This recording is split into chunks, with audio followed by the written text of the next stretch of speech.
তোমাকে আমি বলে যাই, ছোট ভাই, তোমরা সবাই মিলে, তোমার পূর্বের সবাই মিলে, যত মানুষ আল্লাহ সৃষ্টি করেছে সব মানুষ মিলে, যত জিন আল্লাহ সৃষ্টি করেছে সব জিন মিলে, যেদিন আল্লাহ সৃষ্টি করেছে সেই দিনের পর থেকে যতদিন এই সৃষ্টি আল্লাহ টিকায় রাখবে আর যুগে যুগে মানুষ পাঠাবে পৃথিবীটাকে স্থির রাখার জন্য, ততদিন যত মানুষ যত জিন সবাই মিলে যদি পরিকল্পনা করে একটা অপরাধ, নতুন একটা অপরাধের তৈরি করে, মনে রাখবা আমার রব যদি ক্ষমা করতে চায়, তোমরা সব মানুষ আর জিন মিলে এমন কোন অপরাধ তৈরি করতে পারবা না যেটা আমার রব চাইলে ক্ষমা করতে পারে না।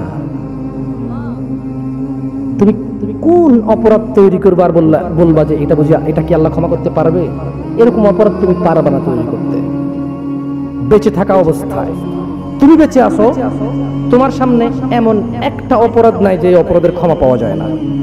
দুনিয়াটা কি বলেন তো, একটু কি বলছি, মাথা খেল তামাশা। দুনিয়াটা কি? দুনিয়া তুচ্ছ। তোমাকে আবার বলি, তুমি আল্লাহকে ভয় করো। তোমার বয়স 20, আপনি আপনার বয়স 40, অনেক অপরাধ করে ফেলেছেন, মানে আল্লাহ ক্ষমা করার ক্ষমতা রাখে না, না তো তাহলে আপনি ক্ষমা চান না কেন? কেন বলেন? শুনুন, আপনাকে বলি, আল্লাহ বলেন লা তাকনাতু মির রাহমাতিল্লাহ। মুহাম্মদ এদেরকে বলে দিন, হে উম্মত, তোমরা আল্লাহর দয়া থেকে নিরাশ হইও না। যেদিন তুমি মনে করবে আমার মতো কি অপরাধী আছে, আল্লাহ কি আমাকে ক্ষমা করবে, এটা তোমার ওই দিন সবচেয়ে যত গুনাহ করেছো সবচেয়ে বড় গুনাহ ওইটা। যখন তুমি ধারণা করবে যে আল্লাহ কি ক্ষমা করবে আমাকে, এটা সবচেয়ে বড় গুনাহ। তাহলে তুমি কি এমন কোন অপরাধ করতে পারছো যেটা আল্লাহ ক্ষমা করার ক্ষমতা রাখে না যদি তিনি চান ক্ষমা করতে? এরকম কি তুমি মানো? এটা তুমি এটা মানো? তাহলে তোমার অপরাধের ক্ষমা চাও আল্লাহর কাছে, ক্ষমা চেয়ে ফিরে আসো আল্লাহর দিকে, আল্লাহর দিকে ফিরে আসো, আল্লাহর দিকে ফিরে আসো, আল্লাহর দিকে ফিরে আসো। জানা অনেক হয়েছে বন্ধু, অনেক সিগারেট গাঁজা মদ নেশা হয়েছে, ফিরে আসো। অনেক মিথ্যে কথা বলে মানুষ ঠকিয়েছ, তুবু ইলাল্লাহ, আল্লাহর দিকে ফিরে আসো। অনেক নামাজ ছেড়েছো আর না, আল্লাহর দিকে ফিরে আসো।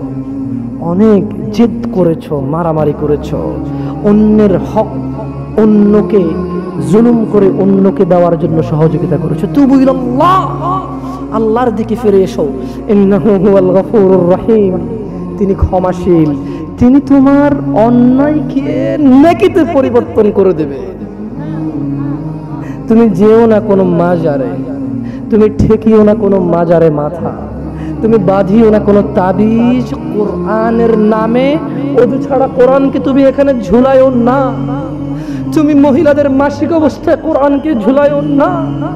কোরআনুল কারীম এই তুচ্ছ কাজের জন্য আসেনি, শিফাউল লিল মুমিনিন। তুমি একটু বুদ্ধিমান হও, নাপা তুমি খাও, গলায় নাও না। কোরআন তুমি পড়ো না, গলায় নাও। তুমি একটু বুদ্ধিমান হও, তুমি একটু বুদ্ধিমান হও মুমিন। তোমার এখানে যদি সূরা ইয়াসিন থাকে, তোমার এখানে যদি সূরা ইয়াসিন থাকে, তুমি বোঝো তুমি টয়লেটে যাচ্ছ সূরা ইয়াসিন নিয়ে, আল্লাহকে ভয় করো। ধরেন সূরা রহমান আপনি হাতে রাখলেন, টয়লেটে গেলেন, স্ত্রীর সাথে ঘুমাইলেন, গোসল করলেন, সিনেমা দেখলেন, আপনার বউয়ের মাসিক হায়েদ নিফাস টয়লেটে গেল, মিথ্যা কথা বলে, সিনেমা দেখে, গোসল করে, আপনার সাথে ঘুমায়, অন্তরঙ্গ সম্পর্কে জড়িত হয়, ওনার কোমরে সূরা ইয়াসিন। বলেন কোরআন কি এত তুচ্ছ জিনিস? বলেন এটা কি ন্যায় না অন্যায়? আল্লাহকে ভয় করা উচিত নাকি উচিত না?